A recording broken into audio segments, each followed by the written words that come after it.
Mr. Happy Living here, and I'm happy to be broadcasting from WITV7 in the beautiful Queen City, Charlotte, North Carolina, USA. Hey friends, will you join me for just a minute and imagine how amazing you'd feel living the unique and distinct life you were put on this planet to live, doing work you love, with people you love, in places you love, and all the while creating something of real value for others. That's what I call a life of significance, and I can tell you it makes for a very happy life. And so can my friends, Marge and Kyle Bevers. They're my guest stars today, and they're here to share their unique and distinct journey to their life of significance. But before I bring them on, I'd like to share a poem that we created to thank them for being our guest stars today. Here goes.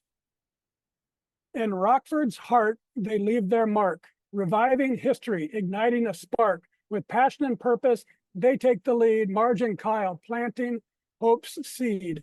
From grassroots efforts, their love takes flight, revitalizing buildings, making wrongs right. A city reborn through their grace, Rockford spirit in every trace. So tune in, my friends, to hear their tale, a love for Rockford that will not fail. Listen carefully, hear their story unfold, Marge and Kyle and their hearts of gold. So Marge and Kyle, welcome to the show. Oh my goodness. Thank you. I hope we can live up to your poetry. Yes. So just get us started by telling us what you're doing these days to make your mark of significance on the world. Well, I can name several things, I guess, but the first one seems relatively small, but this is a real close to the neighborhood thing. I gather inoperable vacuum cleaners from friends and neighbors and curbside. I repair them and donate them to individuals or organizations where there's a need. It recycles machines. It keeps them out of the landfills and hopefully helps others, and it makes me feel good. Another thing I do is I'm on the board of directors of a local not-for-profit museum. It's called the Laurent House. It's a Frank Lloyd Wright designed home that's here in Rockford. And the goal is twofold, I'd say. One is to bring tourism and economic value to our city. And the other thing is to educate and demonstrate what Frank Lloyd Wright thought was the proper relationship between nature and man's buildings. The third thing I do is I'm available to help my wife in all of her endeavors. And I've been drafting him for years. First at some of my jobs at not-for-profits, and lately lots of other efforts. And one of them is my most recent effort. I've spent the last 4 months organizing and running a 5-day booth at our local county fair for one of the political parties, and Kyle helped tremendously with that. I've now moved on and I'm working with a bunch of other women on a fundraiser for a candidate, and I'm sure there'll be many others in the future, other projects to come. I love it. And Kyle, I didn't know about your vacuum revitalization business. How did you come up with that idea? I don't know. I guess I've got some mechanical abilities. I guess I grew up on a farm and I learned that I can fix most anything. Yeah. And after having repaired a couple of vacuums for ourselves or friends, I just kind of stumbled into it. And, you know, a lot of vacuum cleaners are put curbside when somebody can't figure out what's wrong with them. That's what we do today. Something we have a problem with something, we just throw it away and get a new one. So Right. I love that idea. And before Same thing with buildings. Yes, ma'am. Yes, ma'am. Exactly. And I'll tell you what, I see so many empty buildings as I travel around the country. It's really mind-blowing. What was I going to say? I wanted to ask you one more thing. And now I've lost my train of thought. We were into the vacuums. Anyways, well, so let's move along. No, I know what it was. I want you to give our audience a picture of your home, which is in the bottom of a building downtown, but it's not like, you know, what most people might think of, just a little flat in the downtown building. Can you just kind of give us the picture of that beautiful home? Well, again, it's a third story of an old retail commercial office building, and we totally gutted it. The building was built in 1869, and we gutted it out and rebuilt it. And we now have 2 large loft apartments on 2nd and 3rd floor. And then we've got a small studio apartment above the garage on ground floor as well. So that's how we saved this building from somebody tearing it down. That's awesome. And how long have you lived there? We've been here 18 years now. Ah, very good. All right, now that my amnesia is over and I'm back on track, let's do a little mathematics so our friends all around the world can get to know you through our happy formula. It's a simple formula, but it's very, very powerful. And it goes like this: power plus purpose equals happy. So let's start with the power side. What are each of your personal practices for building up all the power you need to get things done, whether it's physically, mentally, financially, spiritually, emotionally? In other words, guys, what do you do on a regular basis to create all the power you need, take really good care of yourself and your loved ones, and still have plenty left over to be a giver to others, as you do so much of? Well, first of all, I think like most of your listeners and viewers, we exercise regularly every day. He uses a bike and I use a gym circuit down in our basement that we bought from a gym when it went out of business. We both try to follow the doctor's orders. Sometimes we're better at that than others, but we basically do that as well. And financially, we're very fortunate to be comfortable in our retirement, and we try to always be mindful that there are some people who are not, and that's one of the things we like to work on. We both like to read. We both read magazines and newspapers. I love to read books, hold print in my hands and read it. And we do our best to try and recharge our batteries, and always reflect on how fortunate we are to be who we are and doing what we're able to do at our ages. Yeah. How about you, Kyle? Well, I think another thing that really helps us is keeping our thumb on the pulse of our community, as well as our state and federal governments, and what is happening around the world as well. But of course, we can act more locally. We feel like we can have more influence there. So the pulse of the community is something we really like to track. And I've also noticed with you and experienced with you an energy, an effort, an easy energy that you put into relationship building and friendship. And how does that juice you up? Well, that's the epitome of community. And if we have those relationships, that provides us with the power to access the people that can help us reach our goals for our, not only personal goals, but goals for our city as well. Yeah, very good. All right, so let's move on now and discuss. This is my favorite power generating concept. It's called a Kaizen state of mind. And it's this beautiful Japanese idea that small incremental improvements add up over time to yield great big results. And I love it because it's based on mindset, not circumstance. Kaizening life, for me, it's knowing that there's always something I can do better tomorrow than today. And it creates an optimistic, gentle, but very powerful and continuous uplifting of my life day after day after day. So Marge and Kyle, how does Kaizening your life help you increase your power to continuously become more so you can continuously give more? Well, I guess, first of all, I got to say that I was not familiar with that term. But when I look back at some of the things I've done and the definition of it, I do think I have used that technique.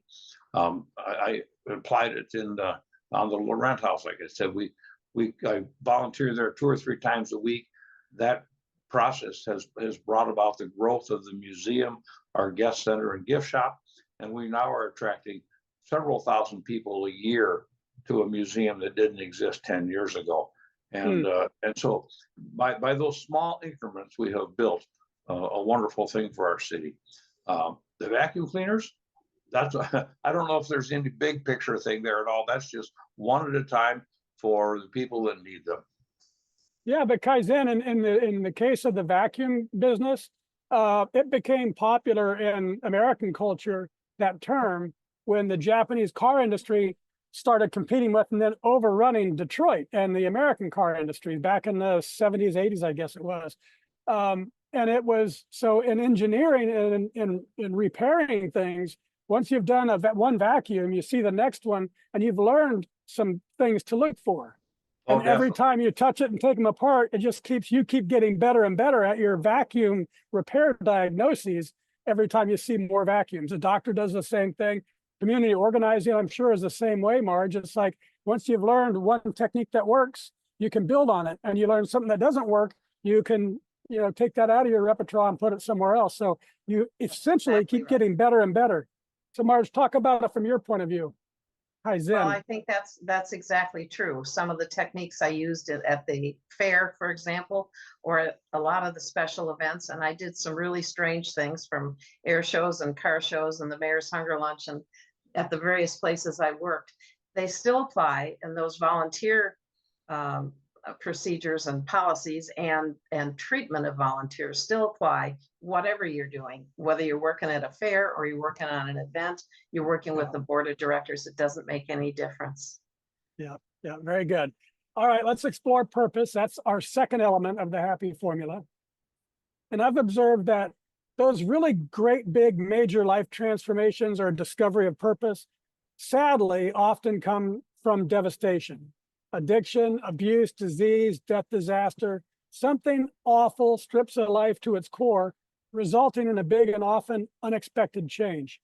However, in my book that I wrote, Turning Inspiration into Action, I share the transformational process I've used to discover purpose of my life through inspiration.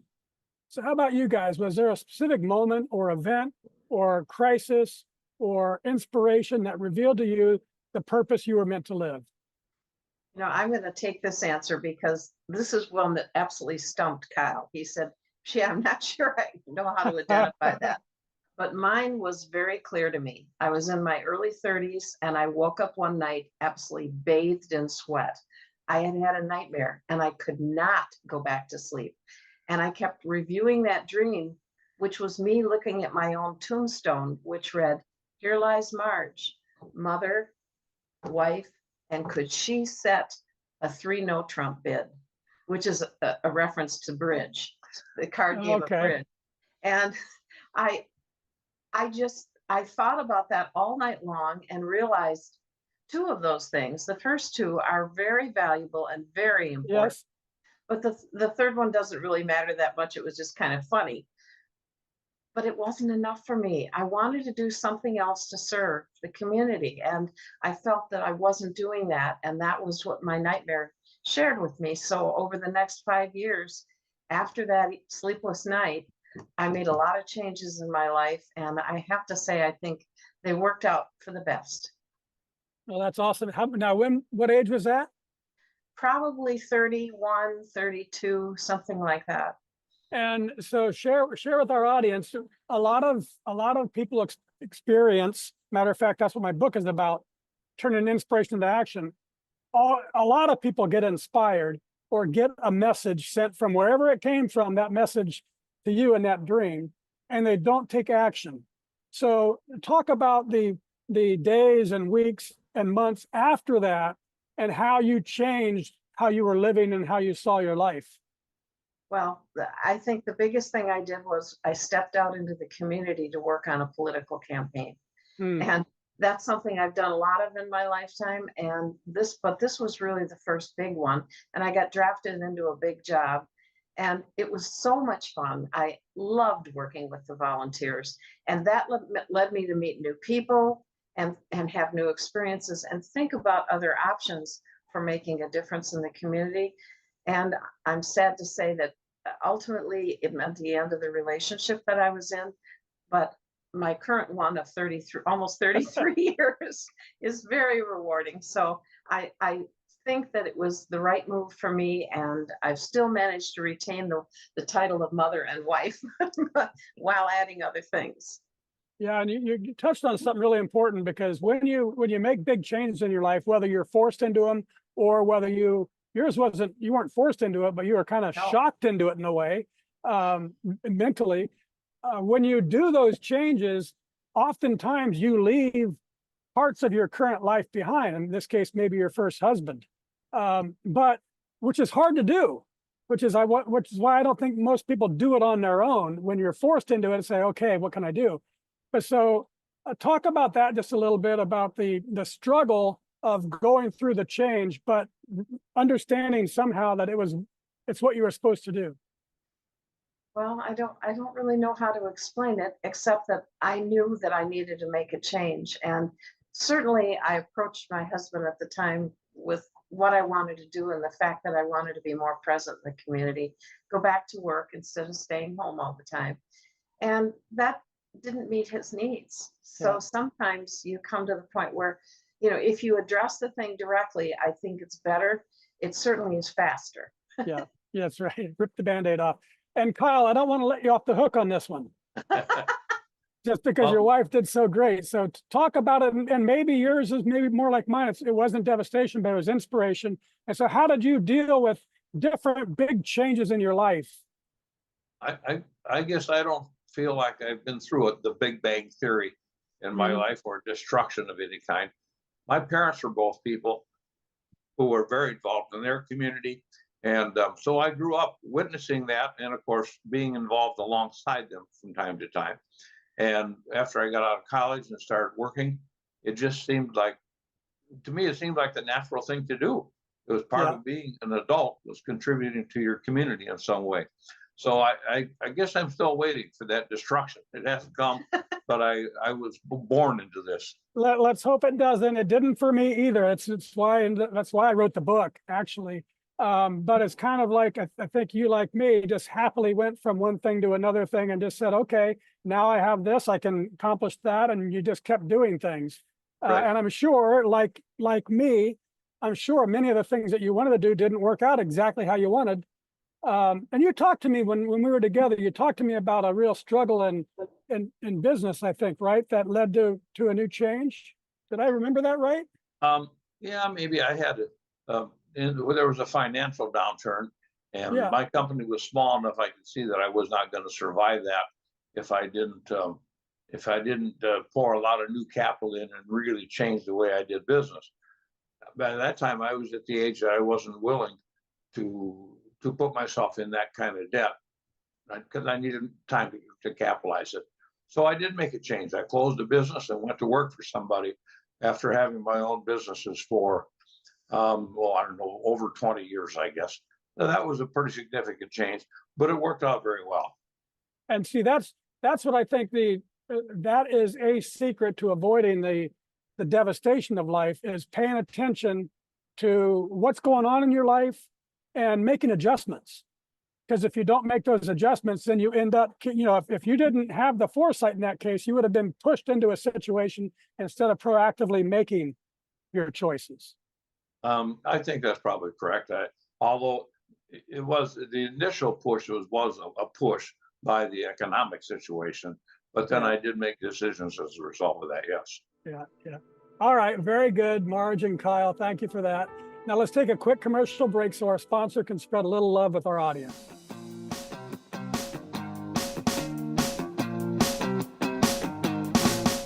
Mr. Happy Living here. I love good things made for good people. That's why I love Happy Living's online e-course. It's an 8-week-long deep dive into you and the inspired life you want to live. The life you were put here on this earth to live. The one that you and only you can live. 8 weeks of lectures and ideas and topics and supporting materials and powerful self-improvement tools. All designed for you. All designed to help you create the tools and the power and the confidence you need to discover your purpose and to discover the life you were meant to live, and to feel incredibly inspired and motivated to decide you will live your life to its fullest. It's all designed to help you create the unique and distinct philosophy of you and your inspired life. Go to happyliving.com, select our e-course, and save $100 with promo code WITV7. And for every enrollment, I'll donate another $100 to WITV7. For $300 and about 30 hours, I promise you'll never, ever be the same again.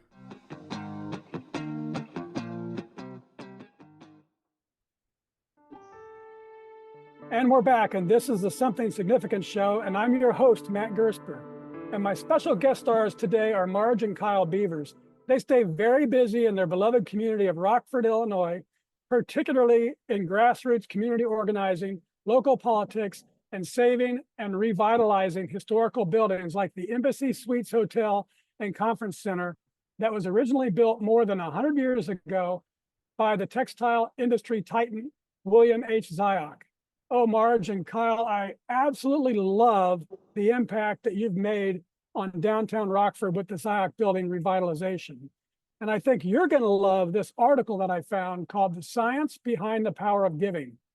And it says that the act of giving itself can be a gateway for discovering your reason for being on the planet. The science tells us that giving our time and talents and treasures is a powerful pathway for discovering purpose and overcoming difficulties and ultimately finding fulfillment and meaning in life. So I updated our formula. Power plus purpose plus giving equals really happy. So what do you think, Marge and Kyle? Has giving your time, talents, and treasures been a pathway for you to discover your purpose and for getting past difficulties that you've faced and for bringing real meaning into your life? I think I can say yes, it certainly has. The example you cited is of the Embassy Suites and Hotel. We had a real battle with some of our community leaders and neighbors and other organizations in the community about saving this iconic building that they called an eyesore. And we couldn't disagree with that. It was an eyesore. So after 7 years working with a small grassroots group of people, we were able to stop the city from tearing that building down. We sought a contractor developer on a national basis. We scoured and came up with somebody that was willing to step in and take on the project. We now have a gorgeous 12-story Embassy Suites Hotel that otherwise would have been a patch of grass because there was no other plan other than to spend $3 million tearing it down. So And that was a battle. Kyle, how long was it empty? Oh, the building stood empty for 30 years, maybe 40 or for 30 or 30, yeah, 30 some years, I think. It was an empty, vacant building. And what's your great big financial interest in that building? Zero. People ask us all the time, well, how much are you getting paid for the work you've done on this? You've spent hundreds of hours, done surveys and all kinds of things to assist. And we said, absolutely nothing. Our pay is in watching the community enjoy that building, and they are. Unfortunately, because of our giving, we really didn't invest any money in bringing it to fruition as well. We spent a little money on printers, ink, and some paper, and a few phone calls and a couple of dinners for some developers. But it was pocket change. It was fine, and so we gave in that respect and held meetings in our home, about monthly meetings for about 7 years to accomplish this. There's several things I love about that story. First of all, is the time, 30 or 40 decades empty, and then years and years trying to get attention to actually get something done, and then years and years of getting it done, and all that while 18 years you've been there, so that's been a part of your community for the whole time. And it must have been something that was just gnawing at you. And now it's something that you just I know you're so proud because I saw when you took me there when I visited. And that's what this science article is talking about. It's you're giving, but you're also getting so much, in this case, not financially, but many other ways that you're feeling it. How about you, Marge? Well, when people thank us for our work or they praise us, or we hear something like your poem, I'm always a little awkward, a little embarrassed almost, because I know that the person who's gotten, or the people who've gotten the most out of these projects are the people working on it. It's Kyle and me, or you, or anybody who's doing something that they really believe in and doing it in service to others. I mean, that's what it's about. And that's the whole gig. Science tells us that giving to others brings real meaning to our lives, which is what you just said. The joy that you feel when you're doing that fourth element of my definition of significance. Doing work that creates value for others gives you joy, and that confirms this. But there's something more to it than just the giving, Marge and Kyle. What I believe is that the real magic of life comes when you're giving from living in your purpose. So now I'd like the audience and I would like to know how it makes you feel to be happily living your life and giving to others through the work you were put on this planet to do, and people all around you have taken notice. So Kyle and Marge, please sit back, open your heart, and have a listen to what's being said about the impact your work at the Friends of Ziock has made on your community in Rockford by finding the magic of giving and living in your purpose.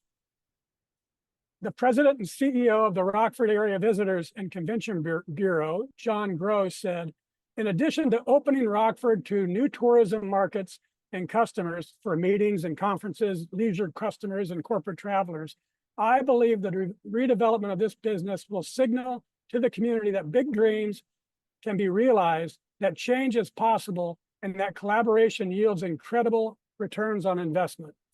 Another said, the thing you need to know about Marge is that she is what I call a weaver extraordinaire. Her ability to connect the appropriate dots and then her knack to weave them together like a braid in a very unique trait is a very unique trait that we can all learn from. This type of braiding approach, which is made up from varying types and thicknesses of strands, keeps all the necessary connections and communications tightly woven together to achieve the vision of a project. Wow. And another said, gosh, Marge Bevers, I guess I would say she is a visionary. She can see what something can become. Others said about you both, determined, bubbly, spirited, kind, encouraging, empathetic, confident, a great sense of humor. Their advocacy successfully brought awareness and appreciation to the National Register listed Ziock building in Rockford, a former factory building between 1912 and 1950. Their efforts, which included a commissioned study, demonstrated the desperate need in Rockford for a hospitality development, and they compelled Gorman and Company to redevelop the former factory into the first downtown hotel in the city in 50 years.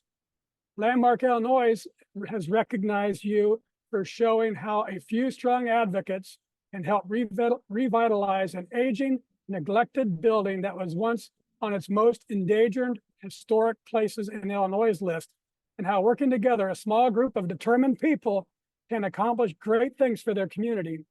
And finally, your mayor, Tom McNamara, said, Marge is exceptional. Any project or initiative that you give her gets done and done impeccably. She ran the entire walking operation for my campaign, hundreds of volunteers. It resulted in the first time in history a candidate won every ward and every precinct. She's worked with the food bank, the hunger campaign, you name it, she's done it, and done it with excellence, grace, and grit. And he concluded, I'm a fan of Marge Bevers. So guys, how does all that love make you feel? Oh, so glad we have so many friends and we all work together on all of these projects, because nobody can do this by themselves. It takes a group, like our Friends of Ziock, or what we call FAZ. And when we started, we had just a few people. By the end, we had over 100. We started with 3 leaders. We didn't have a formal structure. We didn't have a 501c3, but we pushed and pushed and pushed. And no matter what the negativity that came back at us from some people, we pushed on past it and just kept our shoulders to the grindstone and kept working away at what we needed to do. And now everybody's happy with Embassy Suites. It's making money and producing taxes and jobs. And it's beautiful. I would add that while we've gotten some recognition from leading some of these causes, the grunt work is done by many friends and family that were there for us and helping to make things go. Yeah. Oops. That's awesome. No, you're fine. Battery 70%. Connected to KY. Good. You're getting a battery warning. Can't hear. Are you good? You hear me, Marge? Yes, Yes. now we can. Yes. Okay, okay. So thank you for both of you sharing that. And that's what this show is all about. It's finding that magic that you're describing that I see on your face, especially Marge's face is brighter than yours, Kyle, but I know it's underneath there. It's the same. Finding that magic in each of our lives. It's available for each of us. That's what I believe. And it comes from this great big happy circle. Giving your time and talents and treasures is a powerful pathway for discovering your purpose. And when you're giving from living in your purpose, it brings a profound joy to your life and to the lives of those around you. And I talked to somebody the other day, I interviewed her, not the other day, several years ago. Acts of kindness benefit not only the giver and the receiver, but also people who see that act. So it really does create this ripple effect. And it seems that giving leads to purpose and giving from purpose leads to joy. So to capture the exponential power of our happy formula, Marge and Kyle, I've got to tweak it just a tiny bit more. See what you think about this. Power times purpose times giving equals happy to the third power. And that's really, truly, deeply happy. Does that sound about right to you? That sounds good. Yes. Well Very said. good. Very good. Let's wrap things up with a lightning round. I love the power of words and the capacity for great quotes to change lives. So I'm going to read a few of my favorites and then have you respond to us by saying what they mean to you. And just give us the first thing that pops into your mind because we call this a lightning round. I'll start off, Marge, you answer first, and then we'll go to Kyle and we'll switch. The first one's from Hemingway. He says, it's good to have an end to journey toward, but it's the journey that matters in the end. I think he said it better than anybody else could. I think that's exactly right. It's the journey that you take on all of these projects that we work on, and the opportunity to meet other people who are like-minded, who are willing to put their shoulders to that same grindstone that's really rewarding. My comment would be that you can't foresee what the end is going to be always. Sometimes you're successful, sometimes you are not, but you have to cherish the times in the journey. And if you don't get the results you want, you have at least learned something that you can apply to the next project. For example, one way not to fix a vacuum cleaner. Yes, that's correct. Okay, this is from Leonardo da Vinci. I'll come to you first, Kyle.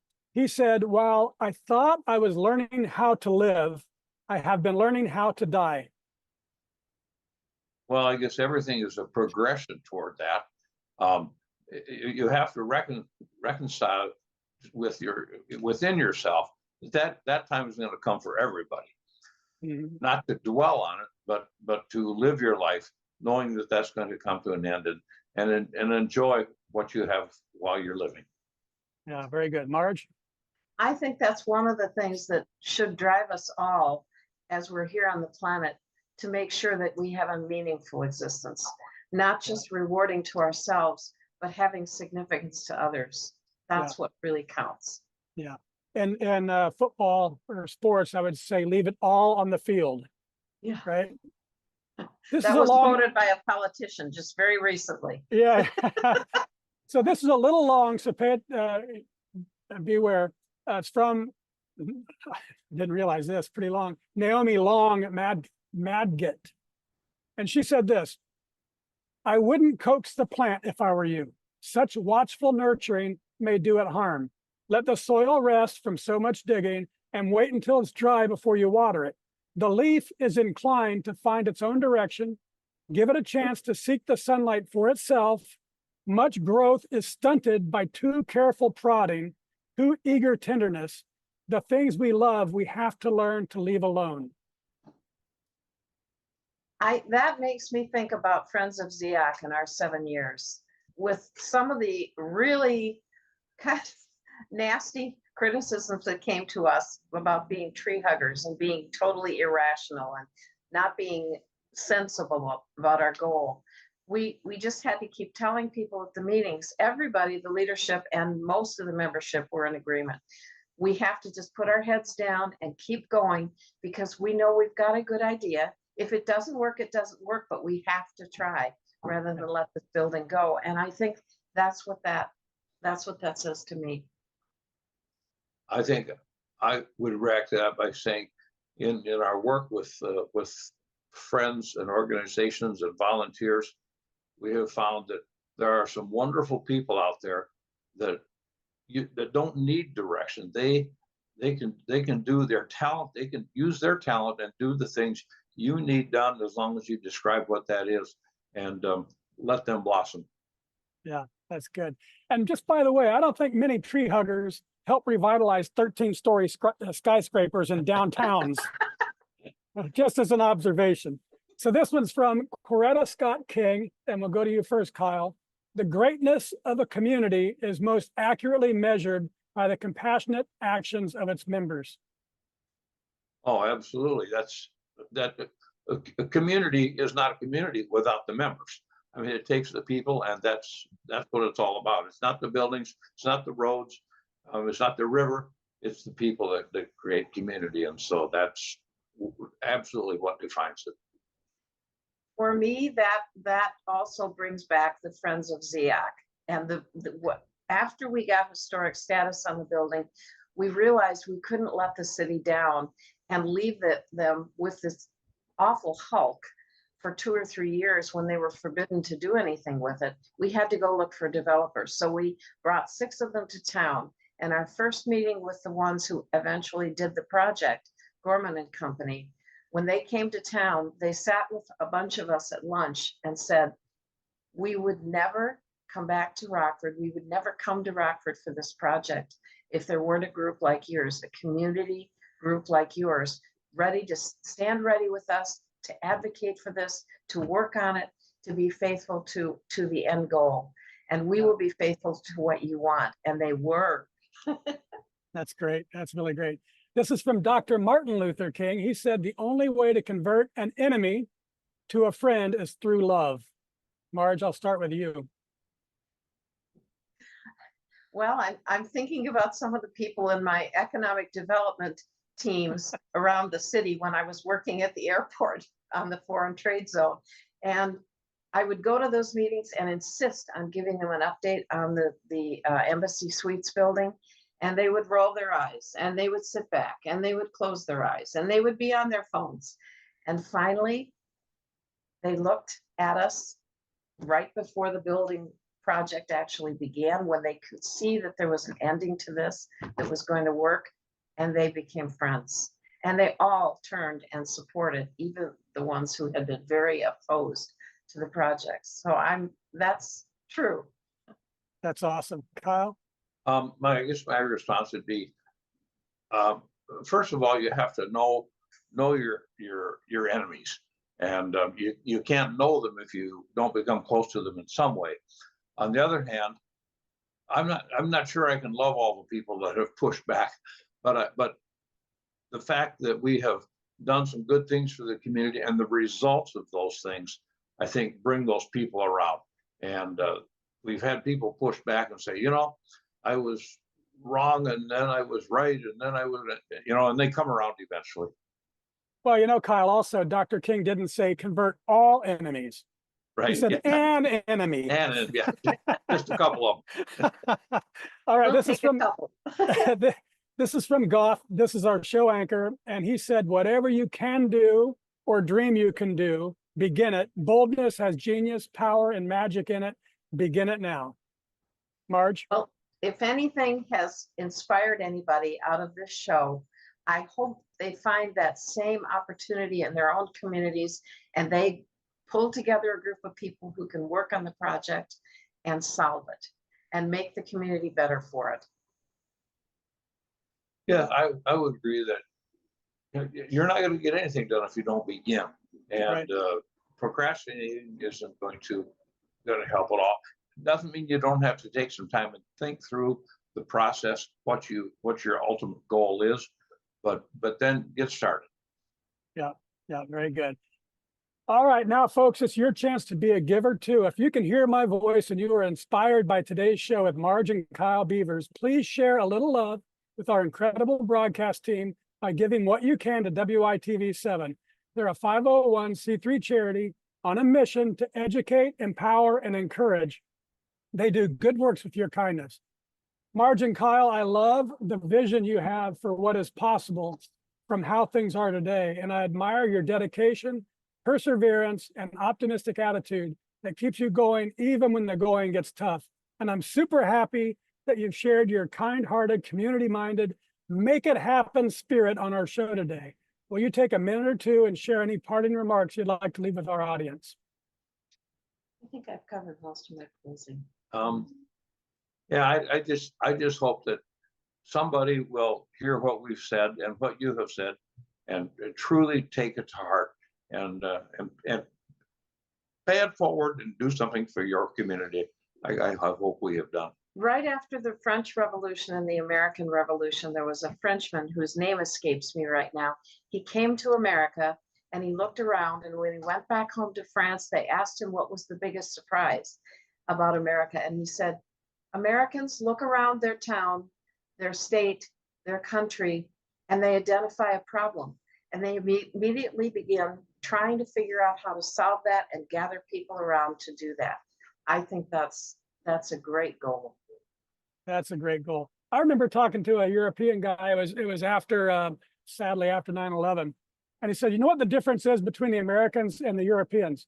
So he says, when something bad happens in America, the Americans rally behind it and say, we have to make sure that never, ever happens again. He said, in Europe, they say, that hasn't happened in a long, long time. It probably won't happen again. And that's a little similar to what you said. Yeah. And I'd like to finish the show. I didn't ask you about this, and you don't have to answer me if you don't want to, but I am inspired by your energy and vision and continuous work and starting vacuum repairs and all that at a very mature age. And you don't act or look your age. Would you mind sharing with the audience how old you are so they feel inspired that it's never too late? That's right. Would you mind sharing? 80 in another month. I'm 79. And I am 75 years old. I'm not as old as our building, but I'm older than most of the vacuum cleaners. That's awesome. And you guys are just fantastic. So thank you for this show. Thank you, Matt. Wow. And I also want to thank WITV7 for hosting and promoting our show so we can keep interviewing inspiring guest stars like Marge and Kyle and reaching folks just like you ready to create your own extraordinary lives. And most especially, thank you, viewers and listeners. You'll find links to social media and all things Marge and Kyle Bevers. Find them, friend them. And if you're ever near Rockford, Illinois, stop by the beautiful Embassy Suites Hotel and enjoy the food, drink, and fantastic views from the rooftop bar and lounge. You'll find it all in the show notes. From me to you, dear friends, I love you and I want you to be really, truly, deeply happy too. So go to happyliving.com right now and download our free mini but mighty ebook called Making Your Mark of Significance. And once you read the book, and it really only takes about 30 minutes or so, then give some thought about what we can do together, you and me, to improve the happy of your world, one person at a time. Till next time, I'm Matt Gersper. You are awesome, and this is the Something Significant Show.